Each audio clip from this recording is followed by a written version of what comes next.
Welcome back. Ashwin ಸಾವಿಗೆ ಕಾರಣವಾದವರ ಮೇಲೆ ಕಠಿಣ ಕ್ರಮ ಕೈಗೊಳ್ಳಲಾಗುತ್ತೆ. ಬಿಡಿಎ ಅಧ್ಯಕ್ಷ ಎಸ್ಆರ್ ವಿಶ್ವನಾಥ್ ಈ ಹೇಳಿಕೆ ಕೊಟ್ಟಿದ್ದಾರೆ. 27 ವರ್ಷದ ಯುವಕ ಅಶ್ವಿನ್ ಸಾವಿಗೀಡಾಗಿದ್ದಾರೆ. ರಸ್ತೆ ಗುಂಡಿಯಿಂದಲೇ ಅಶ್ವಿನ್ ಸಾವನ್ನಪ್ಪಿದ್ದಾರೆ. ಹೀಗಾಗಿ ಯಾರೇ ಈ ಸಾವಿಗೆ ಕಾರಣವಾಗಿದ್ರೂ ಅವರ ವಿರುದ್ಧವಾಗಿ ಕಠಿಣ ಕ್ರಮ ಕೈಗೊಳ್ಳುವುದಾಗಿ ಬಿಡಿಎ ಅಧ್ಯಕ್ಷ ತಿಳಿಸಿದ್ದಾರೆ.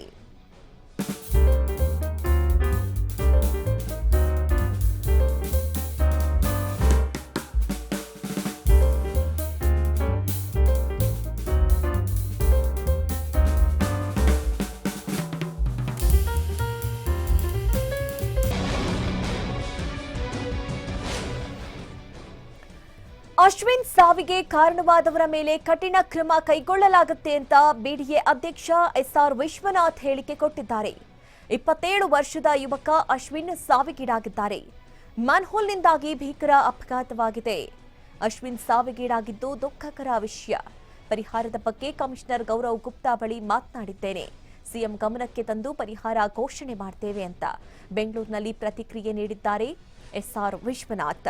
ಇನ್ನು ಅಶ್ವಿನ್ ಈ ಗುಂಡಿಯಿಂದಾಗಿ ಸಾವನ್ನಪ್ಪಿದ್ರು. ನಿನ್ನೆ ರಾತ್ರಿ ಅವರಿಗೆ ಆಕ್ಸಿಡೆಂಟ್ ಆಗಿದ್ದಂಥದ್ದು, ಅಂದರೆ ಈ ಗುಂಡಿಯಿಂದ ಆಯಾ ತಪ್ಪಿ ಬಿದ್ದು ಅವರು ಸಾವನ್ನಪ್ಪಿದ್ರು. ಹಾಸ್ಪಿಟಲ್ಗೂ ಕೂಡ ಕರ್ಕೊಂಡು ಹೋಗಲಾಗಿತ್ತು, ಬಟ್ ಚಿಕಿತ್ಸೆ ಫಲಕಾರಿಯಾಗದೆ ಅವರು ಸಾವನ್ನಪ್ತಾರೆ.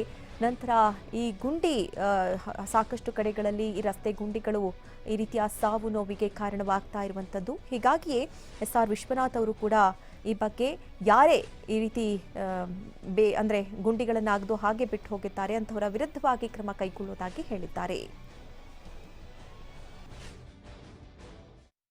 ದುಃಖಕರವಾದಂಥ ಸಂಗತಿ ಇದು. ಯಾಕಂದರೆ ಇನ್ನೂ ಮದುವೆ ಆಗಿಲ್ಲ, ಮತ್ತು ಒಬ್ಬನೇ ಮಗ, ತಾಯಿ ಒಬ್ಬರೇ ತಾಯಿ, ಅವ್ರಿಗೆ ತಂದೆನೂ ಕೂಡ ಇಲ್ಲ.